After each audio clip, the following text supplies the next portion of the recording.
Hey, how you doing? So this is Neil from masterpaintingnow.com, and in this video I'm going to be showing you guys how to do the animation portion of a pixel art for your sprites for your video games. So as many of you guys know, I am one of the top art instructors on Udemy with over 65,000 happy students right now. Taking my most popular course would be my Anatomy for a Figure Drawing. You can check that out in the description. Just click on my website, masterpaintingnow.com, and you can check out my different courses. I have them on sale right now. All right, so the first thing you want to do is when you're creating pixel art, you're creating sprites, and you want to do the animation for your sprites for a video game, is you want to make sure that at this stage you're only focusing on the animation. You're focusing on the movement, the weight, how it feels. You're not focusing on detail or anything like that. Because in fact, you're not going to be able to fit much detail in here anyway. Because keep in mind that the main player right there, she's actually less than 64 pixels high, right? So you can see when I zoom in, you can see all the pixel work. So the height of each square is 32 pixels in the grid, and so she's less than 64 pixels tall. I could have made her 64 pixels, but I decided to go with this height. It works well. However, I want the character to be a little bit taller. So the character is going to be 64 pixels tall, but notice that her body is bigger than the player. I want her to seem a little bit larger than life, like a creature that's bigger, and also I want to add a little more detail to her. But I don't want her so big that she looks weird. I recommend whenever you're working on a new sprite and you're doing the sketches to always have your player somewhere on the page so that you can compare it to the player, because you want to feel, because you don't want to spend all this time working on a sprite and then bring it into the game and realize, oh my God, that's too big or too small compared to the player when you test the game. So always have a copy of the player somewhere in your work document so you can see what it looks like. So I'm just using Photoshop here, but this is not how to use a program. This is just how to go about doing the animation for your sprite. So what I like to do is I like to start with a basic sketch to get the basic proportions down, so I know that it's going to look good next to my player, that she's not going to look too big or too small. At this stage, you just want to stick to the basic shapes. Don't worry about details right now. You're not trying to draw a piece of artwork right now. You're just trying to feel the weight and everything of the animation. One thing to keep in mind with the animation, I'm going to go ahead and start forwarding through some of this. One thing to keep in mind about the animation is you're trying to do the animation in the least amount of frames as possible. Now with flying, that's typically 3 frames, maybe 4 frames of animation to make sure that the flight looks good. Now you can fill it in with extras if you want to, because you can always just have the animation play faster so that it looks smoother. Because this isn't something that you're doing as a player, whenever you're doing movement with the player, you really want to try to execute it with the least frames as possible, especially an attack. You really want that attack to come out right away. And there's different kinds of tricks you can do, like have the anticipation come at the end of the animation of an attack, and that will still read well when you do the attack, but feel well as well, or feel right. But typically you want to try to keep your video game smaller as well. The less frames, the less small your video game is. This makes it easier on older machines. It also makes it easier so that if your game expands and gets very big, taking up less space for each character is good, especially if you have more than one of those characters on screen. So that's why I'm making my game with the more older style, more pixelated older style, still using modern art techniques, but you're really limited to what you can do when you're dealing with such small amount of pixels to work with. So you have to start using pixel techniques, otherwise your characters just won't look right. They'll look blurry. You don't want to use a pen tool. You want to use the pencil tool in Photoshop, and that's what I'm going to be showing in the next lesson after this, how to color her and how to get her looking right, using different pixel techniques. But for now, like I said, we want to nail down the animation. So as you can see, I'm testing out different things. Just going to fast forward some of this here. So I kind of went like, yeah, that looks cool. I have the leg coming out forward, the other leg bent, this arm out, that arm up. That looks cool. And I thought that's kind of a good one. I decided to go something a little less aggressive because I realized that as this moves up and down and you're playing again, it doesn't feel right. It feels a little bit strange. And so I fixed that. But this is why you want to, do these kinds of things first. So over here I just show, I'm talking about the wings and bat wings and how they actually have arm bones in them and finger bones. Like this is actually the hand up here, and then these are actually fingers. Each one of these are fingers. If you look at a bat's wing, the bone structure, literally all the bones in a bat is the same as your arm. So starting from here, they have the shoulder blade and they have the humerus bone, they have the ulna and the retina bone, the forearm bones. They have the, and then they, well, that's not, that's part, that's a finger, sorry, that would be up here. They have all the same wrist bones you have, all those little bones within your wrist and then they have the same hand bones you have, and a thumb and everything. And each one of these things that come out right here that have the bat wing in between it is their finger. That's actually the finger bones, really long finger bones. And then in between that you have the material so they can make the wing. So it's as if they have webbed fingers, and that's what gives them their wings. Really interesting. Anyway, it's kind of good to know how it works a little bit. So the first thing I want is keyframes. I want to make sure, and that's pretty much all you're going to be working with. You're not going to do much in between frames when you're dealing with video games. It's mostly just the keyframes, and that's all you have to draw. You could put some in between frames in there if you want to try to smooth out some animations. Just keep in mind that you're gonna definitely have to play that faster, because if you play it at a slower speed, it'll take too long to do what it's going to do. So you want to, yeah.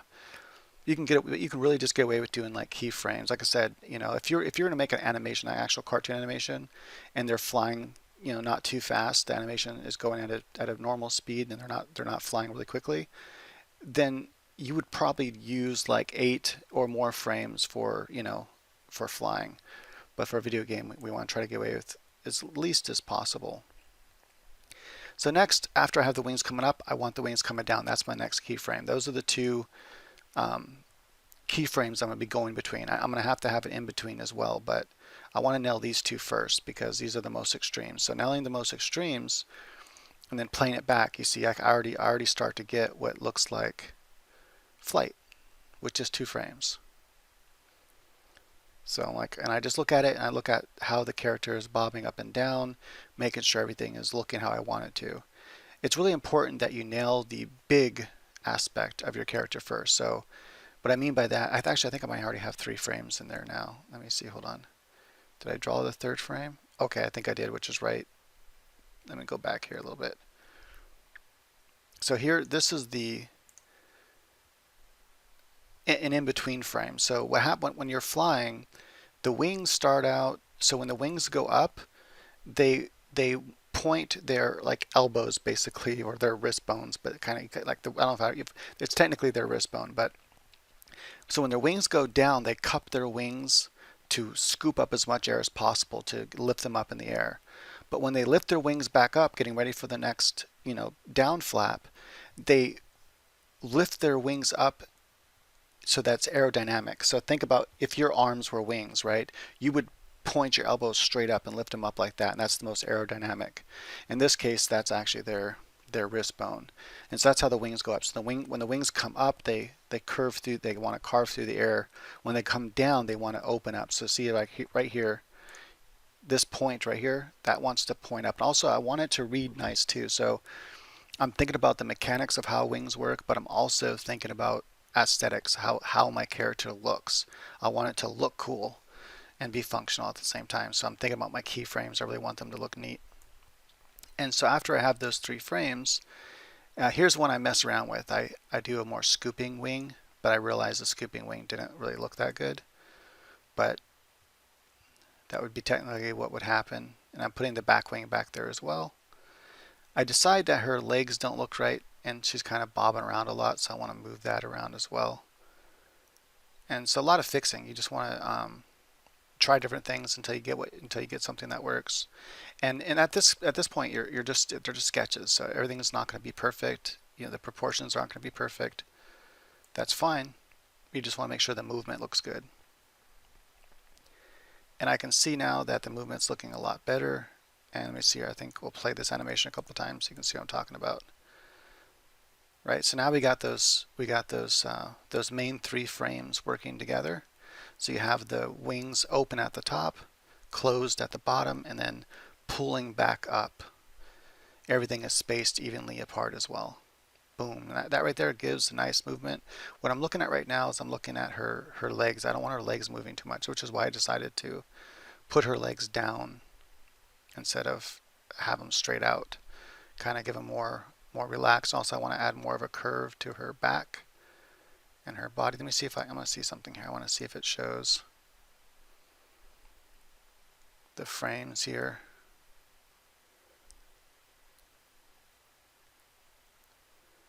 It's actually amazing what you can do with just a few frames of animation.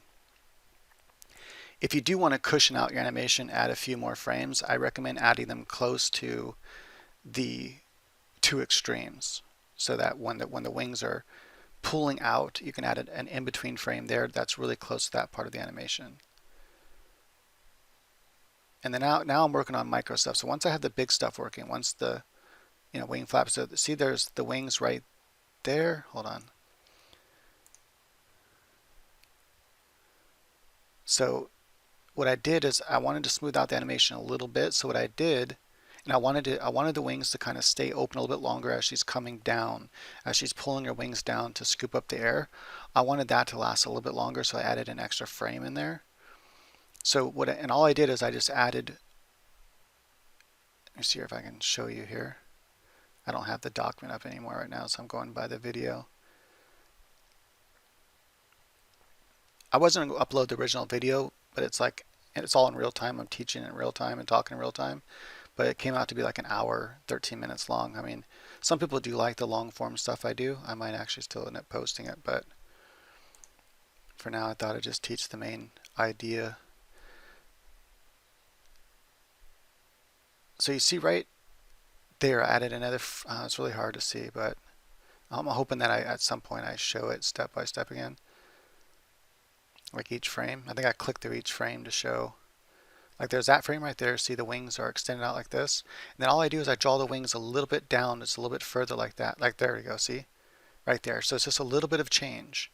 But notice what I mean by it's really close to the other animation is if you overlap it, the wings aren't much different than the previous frame. I just move the wings down a little bit and change their shape a little bit. And that keeps the animation out on that pull down a little bit longer. And then there's a lot of space before the next animation, next frame, which is just her wings all the way down. So it really adds a lot of snap to that downward motion of the wings, and that's what I wanted.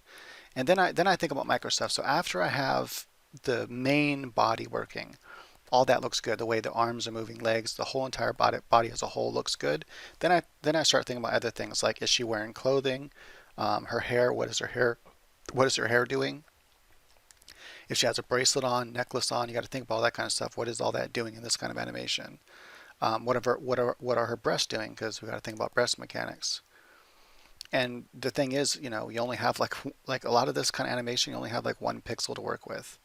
And so with with her, when I do finally animate her breasts, which I'll show in the next video, I literally have to move it 1 pixel, like take the breasts and move them 1 pixel down. But it actually, in the final animation, it looks like they're bouncing like crazy.